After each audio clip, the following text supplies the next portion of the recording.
करा हो गुरूंचा जय जयकार. आठही ग्रामी भिक्षा केली दीपवाळी दिन. तुम्हीच ना. सायन देवा काशी यात्रा दाखविली. गुरु तुम्हीच ना. श्री गुरु गाणगापुरात असताना एक गमतीदार गोष्ट झाली. एकदा दिवाळीचा सण आला. श्री गुरूंचे 7 शिष्य श्री गुरूंच्याकडे आले. या मंगलदिनी श्री गुरूंचे चरण आपल्या घराला लागावेत असे प्रत्येकाला वाटत होते. या दिवाळीच्या दिवशी श्री गुरूंनी आपल्या घरी यावे असे प्रत्येकाला वाटत होते. तशी त्यांनी श्री गुरूंना विनंती केली. श्री गुरूंना त्यांचे मन मोडवेना. तेव्हा ते शिष्यांना म्हणाले, तुम्ही सगळेच माझे प्रिय शिष्य आहात. तेव्हा मी एकाच दिवशी तुम्हा सर्वांच्या घरी कसा येणार? तेव्हा मी कुणाच्या घरी येऊ ते आपापसात ठरवा व मला सांगा. श्री गुरूंनी आपल्याच घरी यावे असे त्या 7ही शिष्यांना वाटत होते. त्यावरून त्यांचे भांडण सुरू झाले. त्यांचे काही केल्या एक मत होईना. मग श्री गुरूंनी युक्ती केली. त्यांनी एकेका शिष्याला बाजूला बोलाविले व त्याला सांगितले, मी तुझ्याकडेच येईन, पण हे कोणाला सांगू नकोस. आता तू शांतपणे आपल्या घरी जा. अशा रीतीने प्रत्येकाची समजूत काढून सर्वांना वाटेला लावले.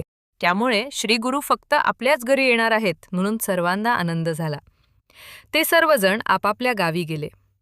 दिवाळीला श्री गुरु बाहेरगावी आपल्या शिष्यांकडे जाणार ही बातमी मठातील भक्तांना समजली. तेव्हा ते श्री गुरूंना म्हणाले, स्वामी, दिवाळीसारख्या पवित्र दिवशी तुम्ही बाहेरगावी शिष्याकडे जाणार? मग आम्ही कोणाचे दर्शन घ्यायचे? तुम्ही दिवाळीत आम्हाला सोडून कोठेही जाऊ नये. त्यांचे मनोगत लक्षात घेऊन श्री गुरु त्यांना म्हणाले, तुम्ही चिंता करू नका, आम्ही येथेच राहू. ते ऐकून सर्वांना समाधान वाटले. दिवाळीच्या दिवशी श्री गुरूंनी मंगलस्नान केले. आपल्या योग सामर्थ्याने 7 रूपे घेतली व एकेका रूपाने ते विविध गावात राहणाऱ्या आपल्या 7ही शिष्यांच्या घरी गेले. त्या सर्वांकडून त्यांनी पूजा सेवा घेतली व मठातही राहिले.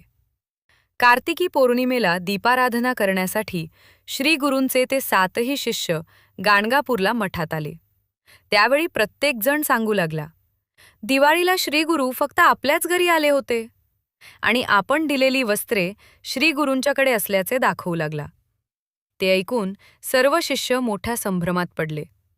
पण गाणगापुरातील लोक म्हणाले, श्री गुरु तुमच्यापैकी कोणाकडेच आले नव्हते, ते मठातच होते. त्यांनी आमच्याबरोबर दिवाळी साजरी केली. हे सगळे ऐकून सर्वांनाच आश्चर्य वाटले. श्री गुरु साक्षात परमेश्वर आहेत, त्रैमूर्तींचा अवतार आहेत.